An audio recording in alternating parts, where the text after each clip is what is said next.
के बावजूद भी वो हमारे समाज में वो निश्चय क्यों नहीं हो पाता?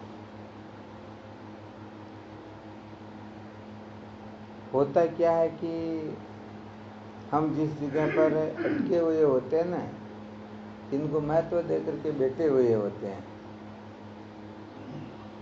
यदि उनसे कोई श्रेष्ठ आ जाए तो उसमें हम उन सबको भूल जाते हैं और उनकी सेवा में लग जाते हैं, और उनके जाने के बाद में फिर हम वो की वही हो जाते हैं। तो जहाँ पर हम बंधे हुए हैं ना, वहाँ से छूटना, पूर्ण रूप से छूटना नहीं चाहते, काम चलाऊ चाहते हैं, तो क्या होता है, हम वहीं के वहीं रह जाते हैं। और ज्यादातर यही तो हो रहा सब जगह पर, विचार करके देखा जाए तो। वरना जो ऐसी सत्संग सुन लेते हैं तो फिर पीछे रहते हैं क्या? नहीं रहते। इसका मतलब क्या, जहाँ से बंधे हो वहाँ से छूटना नहीं चाहते। उसी को हमने सत्य प्रिय रमणीय समझ रखा, उसी को अपना कर्तव्य समझ रखा। जबकि अपना कोई कर्तव्य होता ही नहीं, आत्म साक्षात्कार के सिवाय अपना कोई लक्ष्य होना ही नहीं चाहिए। परंतु फिर भी उस तरफ महत्व बुद्धि ज्यादा होने के कारण, जैसे बिल्ली के पैसे चूहा बिल में छिप जाता है, तो जब तक वो बिल्ली बैठी रहती तब तक छिपा रहता, बिल्ली के इधर उधर होते फिर निकल के अपना काम करने लग जाता। तो अनात्म पदार्थों के प्रति आग्रह ऐसे शिथिल थोड़े होता है। यहाँ तो बड़े थपेड़े लगते हैं, पता नहीं कितना कितना अपमान तिरस्कार होना है, तब थोड़ा इस संसार से छूटने की इच्छा जागृत होती है। यहाँ कौन अपमान कर रहा है? यहाँ तो सब जय जयकार कर रहे हैं ना। 2 दिन घर पढ़ने जाए तो 50 फोन आ जाए, 1000 फोन आ जाए, कहाँ चल रहे हो, कहाँ अटक रहे हो, जल्दी आओ ना, पता नहीं क्या क्या हो जाता। तो ये अपना अटकना जो होता है ना, महत्व बुद्धि जो होती है, यही अपने को बार बार इस ओर खींचती रहती है। इसलिए संसार से ठीक ठीक प्रकार से विरक्त हुए बिना ये टिकती नहीं है। स्थायी रूप से तो तभी टिकेगी जब हम सचमुच में अमत्व ममत्व से विरक्त हो जाए, इनसे ऊपर उठ जाए, इनकी असलियत को समझ ले। यही कारण हो सकता है। निश्चय तो बुद्धि करती है, तो बुद्धि तो निश्चय कर सकते हैं ना, बाकी जैसे इधर उधर जो भी कुछ हो। बुद्धि निश्चय करती, परंतु करती कहाँ पर? बुद्धि तो संसार के पदार्थों की ओर ही तो आकृष्ट हुई रहती है। जब तक बुद्धि में रजोगुण तमोगुण का वेग शांत नहीं हो जाता, तब तक ये इस ओर से हटेगी थोड़ी क्या। तो काम अपने को यही करना होता है कि संतों के सानिध्य में बैठ के रजोगुण तमोगुण से कैसे छुटकारा प्राप्त करें। पास में बैठने से क्या लाख भी तो अग्नि के पास में रहते हैं ना, तब तक पिंगली हुई रहती है, और दूर होते ही तो विचार करके देखो, हम संतों के सानिध्य में बैठे, इसमें आप लोगों की जो वृत्ति बन रही है, संतों की अनुपस्थिति में क्या ऐसी वृत्ति बनती है? नहीं बनती है। तो जैसी वृत्ति बनेगी वैसा ही व्यवहार होगा, किसी और प्रवृत्ति होगी, वही महत्व बुद्धि होगी।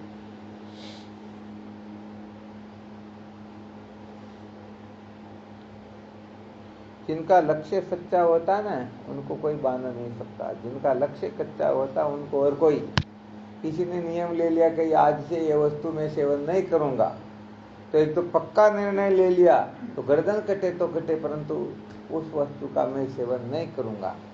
और कच्चा नियम ले रखा तो वो खुद तो नहीं, परंतु कोई दोस्त मिल जाएंगे, कोई कुछ साथ मिल जाएगा किसी का, तो वो थोड़ी ज्यादा मनवार कर लेंगे, चलो भाई तुम्हारा भी क्या अपमान करना, तुम इसी से राजी हो तो हम ले लेते हैं। तो एक अच्छी बात हुई ना, बात यही होती है। जो लोग गुरुमुखी हैं उनमें इधर 100% तो नहीं, लेकिन फिर भी गुरुमुखी बहुत कम होते हैं, सच्ची बात ये होती है। मनमुखी बहुत ज्यादा होती। केवल गुरु दीक्षा ले लेने से गुरुमुखी नहीं हुआ जाता। गुरुमुखी सचमुच में वो होता जिसमें सचमुच में गुरु भावना हो। गुरु भावना जागृत हो गई हो ना, वही सचमुच में गुरुमुखी होता है। बाकी गुरु दीक्षा लेने से कोई गुरुमुखी थोड़े हो जाते हैं। देखना चाहिए कि हमारे में गुरु भावना कितनी है। बिना गुरु भावना के कुछ नहीं होता। हमारे मन में भावना किसके प्रति बैठी हुई है? केवल बार बार किसका चिंतन करता है, किसको महत्व देता है, किसकी ओर आकर्षित होता है, किसके पीछे पागल होता, किसकी सुनता, किसको किसके लिए ये समस्त क्रिया चेष्टा करे, ये सब देखना होता है। ऐसे थोड़ी होता है, ये तो सब फॉर्मेलिटियां होती हैं। जब तक गुरु भावना जागृत नहीं है ना, तब तक समझ लेना चाहिए सब गुरु गोबर। 1000 बार गुरु दीक्षा ले लो, कौन सी बड़ी बात है। गुरु भावना है या नहीं, गुरु भावना यदि जागृत हो गई तो गुरु गीता के समस्त लक्षण उनमें प्रकट हो जाएंगे। बात तो ये होती है। अब गुरु गीता के लक्षणों को देखिए तो कहाँ मिलेंगे लक्षण? बड़ी मुश्किल की बात है या नहीं है?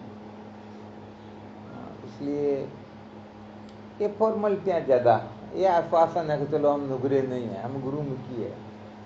परंतु गुरुमुखी 1% ही होंगे, 99% तो मनमुखी होंगे। रामदेव जी सही है ना? हाँ, यही ज्यादातर होता है। वरना गुरुमुखी की तो बात ही और होती। गुरुदेव की आज्ञा के बिना तो कहने का मतलब एक अणु मात्र भी इधर से उधर नहीं होते। किसी भी क्षेत्र में क्यों ना हो, बिना गुरुदेव की आज्ञा के, बिना गुरुदेव की सलाह के, बिना गुरुदेव की प्रसन्नता के, वो मन में गुरुदेव की क्या संकल्प चल रहा वो समझ करके तुरंत उसी प्रकार से अपने जीवन को बनाने की चेष्टा करने लग जाते। या तो ढोल पीट पीट करके कहे ऐसा नहीं करना, फिर भी करेंगे वही।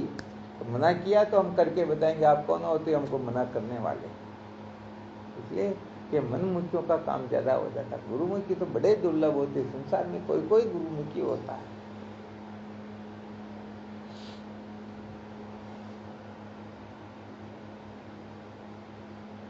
गुरुमुखी होता वो प्रार्थना करता, आदेश नहीं देता। कुछ भी करना हो तो मुझे ये करना, आपकी क्या आज्ञा है। आपा कई तरह डायरेक्ट निर्णय सुनावा, डायरेक्ट निर्णय सुनाओ। जो गुरुमुखी होगा मनमुखी होगा, मनमुखी होगा।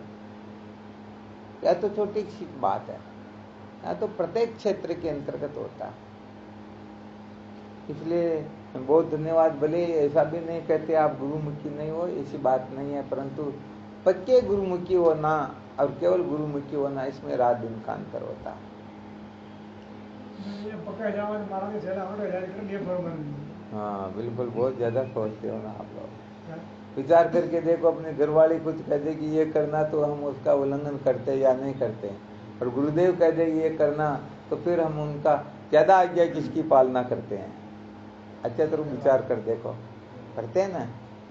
इसलिए चेले तो उनके हुए है ना, उनके हुए तो उनसे ज्यादा तो अपने मन के होंगे ना, क्योंकि मन तो और ज्यादा अंतर्मुख है ना, मन को ज्यादा महत्व देंगे। मन के कारण ही तो उनकी चाकरी करते। इसलिए यहाँ शास्त्रों का स्वाध्याय करना होता, चिंतन मनन करना होता, रहस्य निकालना होता, अच्छी तरह से जीवन में धारण करना होता। वरना यहाँ पोल पट्टी चलती नहीं। वो तो जिनको चलिए चपाटी बढ़ाना हो, नाम रोशन करना हो, या कोई गिनीज बुक में नाम लिखवाना हो, अपने को तो इतनी परवाह भी नहीं होती। भगवान शंकराचार्य जी महाराज की केवल 4 चले ही थे। वशिष्ठ जी महाराज के भगवान राम ही तो थे, संदीपनी ऋषि की केवल भगवान कृष्ण ही तो थे। समर्थ रामदास जी महाराज के शिवाजी थे, और कौन थे? तो बड़े बड़े महापुरुष हुए, किसी किसी का तो नाम आता है ना, कबीरदास जी के, धर्मदास जी के तो नाम आता है। तो कुल मिलाकर के संख्या में भीड़ हो ज्यादा हो, इसका मतलब ये थोड़ी 5000 बेटे मिलकर क्या शेर का मुकाबला कर सकती है? क्या नहीं कर सकती है ना। तो वास्तव में असलियत तो ये कि असली तो वो चंदन की चुटकी भली गाड़ी भलो नहीं काट, बुद्धिमान तो एक ही भलो मूर्ख भलो नहीं 60। हजारों मूर्ख इकट्ठा हो जाए तो कहीं निहाल करे। इसलिए सब समस्त साधकों को मैं पूर्ण रूप से योग्य बनूं, यही है। इस प्रकार की समझ धारण करनी होती है, ऐसा निश्चय करना होता, मैं गुरु जी का सबसे प्रिय पात्र बनूं। ये तो अपनी अपनी समझ होती महाराज। एक दिन थोड़ी विचार में आए मदद पहले नरसिंह जी मेहता संतान के प्रति खूब दंग उठा दिया। बिल्कुल ठीक है। भगवान के वास्तव में मार्ग भी प्रिय है ना, ठीक है। नरसिंह जी को असली में वास्तव में कई निचोड़ निकले हैं जीते जी को। नरसिंह जी ने श्याम वास्तु में खर्ची भी खर्ची कर दी थी जाने संता की प्रति श्रद्धा रहा कर भी दी थी और वास्तु में भगवान महादेव गिरे भी हो गए। ये तो लेन देन की मंडी है, परंतु उनका जो अंतिम निर्णय होता आत्म साक्षात्कार, जीवन की सार्थकता, जीवन की धन्यता हो जाती है।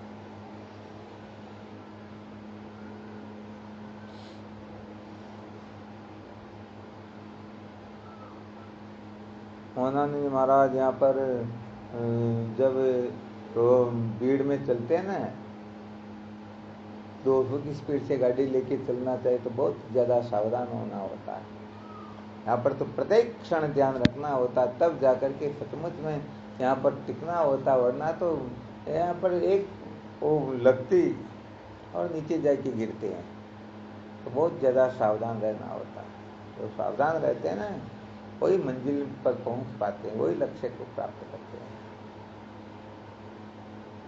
इसलिए पहले या तो गुरु गीता को, गुरु अष्टक को, गुरु स्तोत्र को, गुरु चालीसा को, इनको थोड़ा पढ़ के देखना चाहिए हमारे में कितने % लक्षण है, बस हम उतने ही गुरुमुखी है।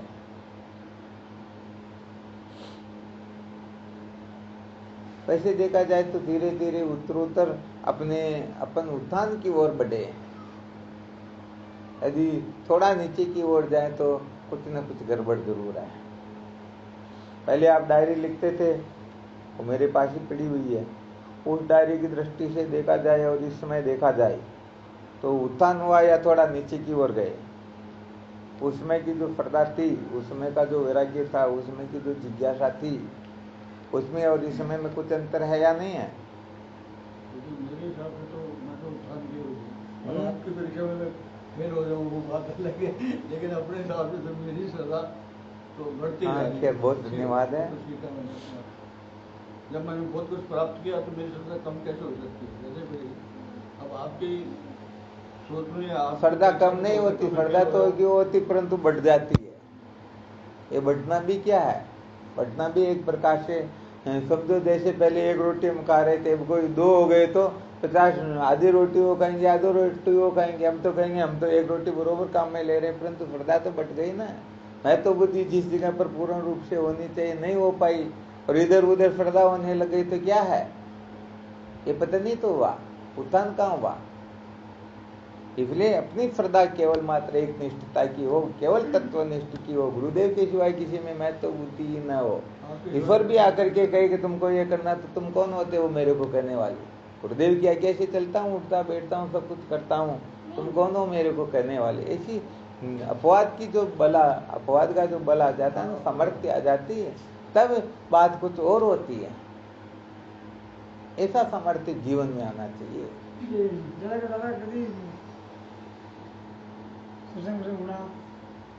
संसार की चल रहा है तो सावधानी की ज्ञान को ज्ञान की बात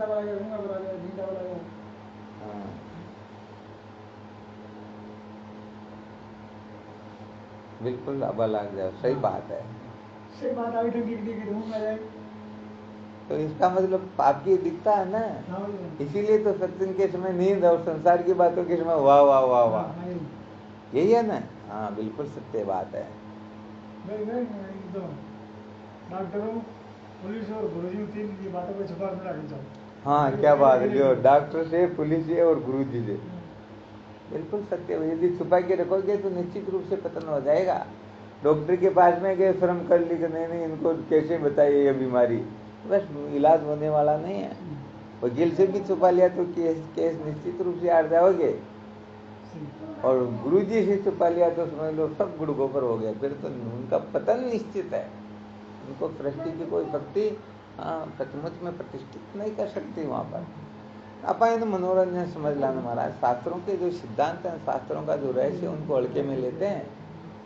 तो अपने जो मूर्धन्य विद्वान हुए, महापुरुष हुए, उन्होंने सम्यक प्रकार से अनुभव करके जिस सूत्र को लिख दिया, उनको काटने की किसमें सामर्थ्य हो सकती है?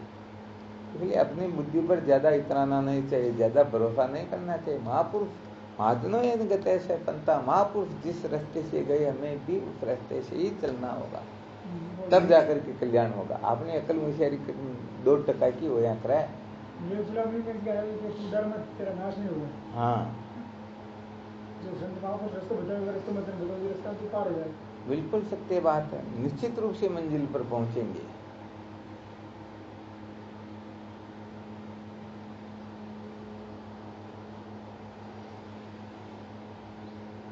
मेहमान तो सही बताया कि नदी में ताबड़तोड़ कर बाहर पर बड़ा पर निकल रात उठा बिल्कुल। नारायण ये काटा में फोटो वीडियो जो होते हैं, ये निकट पर हाँ यही होता है, बिल्कुल। जीव बेचारे ऐसे तड़प रहे, मरे और 84 लाख योनियों में भटक रहे, कोई औचित्य नहीं इसका। बाहर में फोटो काटा भेजो तो अपनी कचीड़ कर बाग हो तो बोल जाओ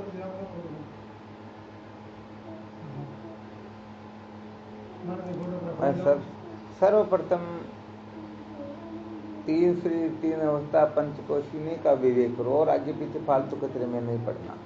यहाँ से उत्तीर्ण हो जाओगे ना, फिर आगे की बात सोचेंगे। 3 शरीर, हाँ 3 शरीर 3 अवस्था पंचकोश, इन्हीं के बारे में सबसे अधिक अनुसंधान करो। ये 3 शरीर मैं नहीं, मेरे नहीं, सत्य नहीं, 3 अवस्थाओं के जितने भी आग्रह, उन समस्त आग्रहों से मुक्ति प्राप्त करो। और पंचकोश में जो हमारी आसक्ति अटकना आदि जो है ना, उनके प्रति जो महत्व बुद्धि, उनको सम्यक प्रकार से 3 शरीर की स्थूल सूक्ष्म कार्य, स्थूल सूक्ष्म करने, वे शरीर 3 ही होते, चौथा शरीर ही नहीं है। और कोई 4 की 6 बता दे तो अपन वहां की परवाह करवा की आवश्यकता को नहीं, क्योंकि इन 3 का निषेध ही ज्ञान होता है। यही दृष्टा स्वरूप में स्थिति होती है। और 3 अवस्थाओं के प्रति जो हमारा आग्रह बैठा हुआ, जागृत में ऐसा होना चाहिए, वैसा होना, ये सारा का सारा जो आग्रह होता है ना, ये सारा का सारा आग्रह बाधित होने लग जाए, शांत होने लग जाए।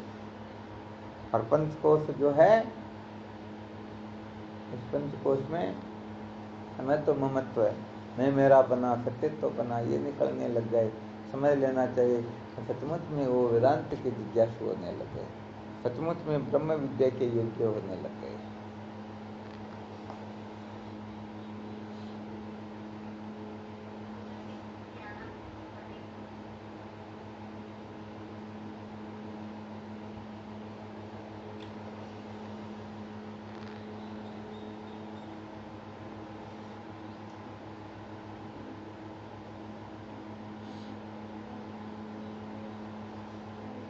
पहले तो 108 बार गुरु गीता को पाठ कर लो देना। गुरु गीता, हाँ ठीक है ना। अच्छा कहीं समझ में आओ जो बताओ, रोज 1 बार पाठ करो, एक क्या बात है, ऐसा नहीं होता होते, ऐसा थोड़े होता, ये फिर उच्छृंखलता हो जाती है। एक दिन में 1 बार, हमें घंटों 1.5 घंटों लागी, खान तो 1.5 घंटों कम में लगे, दूसरा ने बोले आधा घंटों 1.25 घंटों लाग, खान तो 1.5 घंटों कहा, धीरे धीरे बढ़ा कम बढ़िया जगह। तो को मंथन करो, गुरु गीता के अनुसार पहले अपना जीवन बनाओ। सच्ची बात यह है कि जब गुरुदेव में पूर्ण श्रद्धा हो जाती है ना, उसमें गुरुदेव कहेंगे ये करना, उसमें एक क्षण भी विचार नहीं करेंगे, तुरंत तत्क्षण आज्ञा का पालन कर लेंगे। चटा तक गुरुदेव में परम प्रीति न हो, परम श्रद्धा जागृत न हो, वहाँ की आज्ञा की पालना करवा में थोड़ा भी सोच लिया, अटा तक हाल गुरु गीता पूरी पढ़वा में आई को नाल। अटा तक गुरुदेव की निंदा करा, निंदा सुना, निंदा करवाला के पाचे आंसू दांत निकाला, मानो मैं तो दे वहां के पाचे पागल होया देखा रेवा, समझ लेना चाल गुरु गीता को एक अक्षर ही समझ में ना आया। गुरु तक तो समझ में आवे ना जी, अच्छा तो श्रद्धा होवे ना, सदैव वहां की बात में न, वरना कही है कहता रही चलता रहे, करेंगे तो हमारी इच्छा से ना, तो श्रद्धा कहाँ पर हुई। इसलिए यदि थोड़ा भी सोचना पड़े कि ये ठीक है या नहीं, ये इसके करने से मेरा नुकसान होगा, फायदा, कुछ भी सोच रहे, कह दे कि छत से नीचे कूदना, तो वो सोच ले मेरा तो पेट टूट जाएगा, समझो अभी तक श्रद्धा ही जागृत नहीं हुई है। दिन को रात कह दे फिर भी हाँ गुरुदेव बिल्कुल इस समय रात ही है, भले वो गलत कह रहे फिर भी उसको परम सत्य समझे। ऐसी निष्ठा जब जागृत होती है ना, तब गुरु तत्व तो हृदय में प्रकट होने लगता। अब आपा तो बहुत बड़ा ज्ञानी है, जो अपन निर्णय कर लेंगे ये ठीक नहीं ये ठीक है, इसलिए सारी उच्छृंखलता अपने को मिट्टी में मिला देती है। यहाँ पर तो स्पष्ट कहा गया है कि गुरु नाम सदा सदवापी यदुक्तम तन न लंघेत। गुरुओं की बात सच्ची हो या झूठी, कभी भी उनका उल्लंघन न करे। कुर्वन् आज्ञा दिवा रात्रो दास अन्य विषेद गुरु, बल्कि रात दिन दास बन करके उनकी सेवा में उपस्थित रहे। तो आप बाटे गुरु जी ठीक के देव जी नहीं तो पालन करा, गुरु जी गलत के देव जी ने पालन थोड़ी कराएंगे। बेटा तो गुरु जी गलत भी के देव तो उनको भी पालन कराए, तो बड़ी दुविधा की बात हो जाए, बहुत मुश्किल हो, ईदगाह हो जाए। इसलिए ज्ञान हारानी ये अपन कोई नहीं है, क्योंकि केवल मात्र ज्ञान जिज्ञासु को ही होता है। जिज्ञासु सचमुच में वही होता है जो सचमुच में गुरु भक्त हो। गुरु भक्त की जिज्ञासा ही पूर्ण होती है, बाकी की किसी की जिज्ञासा पूर्ण नहीं होती। इसीलिए कच्चिन्माम वेति तत्वतः, कोई इस तत्व का साक्षात्कार कर पाता है, सभी नहीं।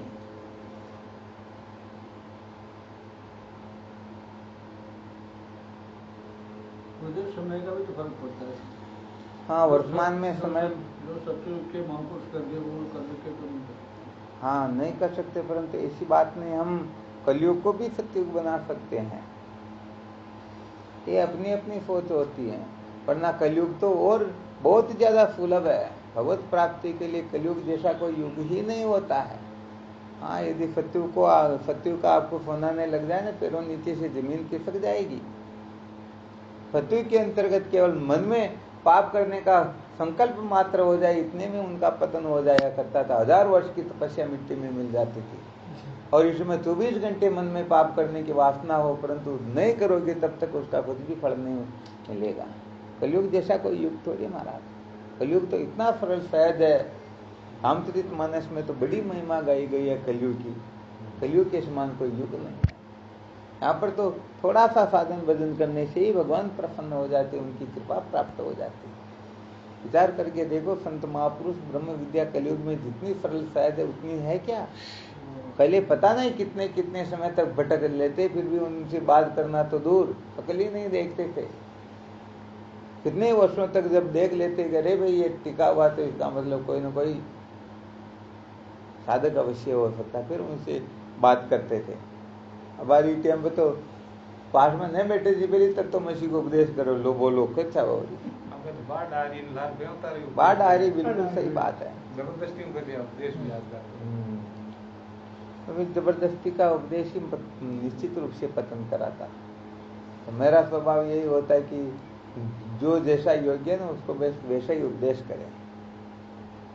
हमको पता है नित्य शुद्ध बुद्ध मुक्त वैसे ही है, उनको डायरेक्ट यही बता दे तो शुद्ध बुद्ध मुक्त है, तो वो मोर मजे लेने में लग जाएगा। मैं ऐसा हूँ तो मेरे को क्या फर्क पड़ता, मेरे को तो पाप पुण्य भी छूटा नहीं ना, अब तो मजे लूँ और क्या है।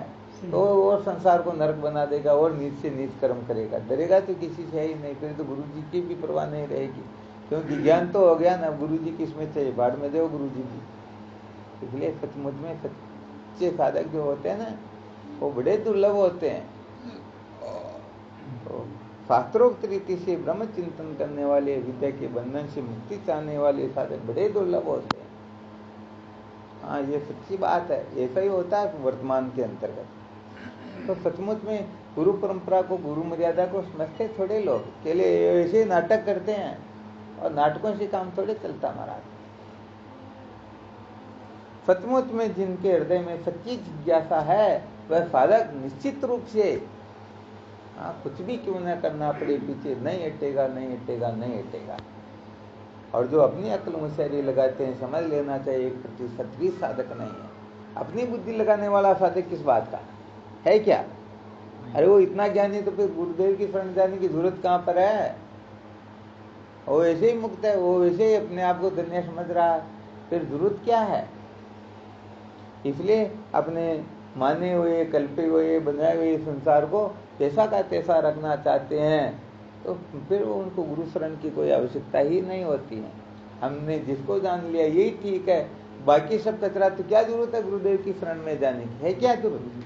इसलिए यहाँ बहुत चिंतन मनन करना होता, ऐसा थोड़े जो ऐसे चल जाएगा।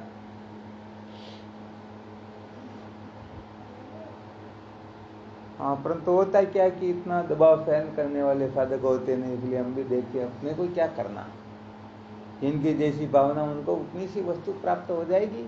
और कोई कह दे गुरुदेव चाहे हमारा सिर काटना हो हम तैयार है, कभी भी किसी भी प्रकार से हमारी परीक्षा लेनी हो हम प्रत्येक परीक्षा देने के लिए तैयार है, फिर बात कुछ और होती। अब जो नाखून भी न कटा बोचा और आपा मातो काट बोचा, फिर वहाँ गुरु शिष्य वो जो है ना बहुत ही जल्दी दोनों मिट्टी में मिलने वाले, न गुरु जी रहे न चेला रहे। चेला भी कहते ऐसे गुरु जी की हमको जरूरत नहीं है, और गुरु जी भी कह देंगे आज्ञा पालन नहीं करते ऐसे साधक हमको चाहिए ही नहीं, तुम हो गया काम तमाम। तो इससे तो अच्छा भाई चलो बनाए रखो इनको, तो हम ज्यादातर साधकों को बनाए रखते हैं। तो ये किसी हमारे कारण से सत्संग न छोड़ दे, इसलिए हाँ जी उनकी हम करते रहते, वरना हमारी दृष्टि से जो साधक हो ना वो तो बड़ा विलक्षण होता है, और कोई होता ही नहीं है, सच्ची बात यह है।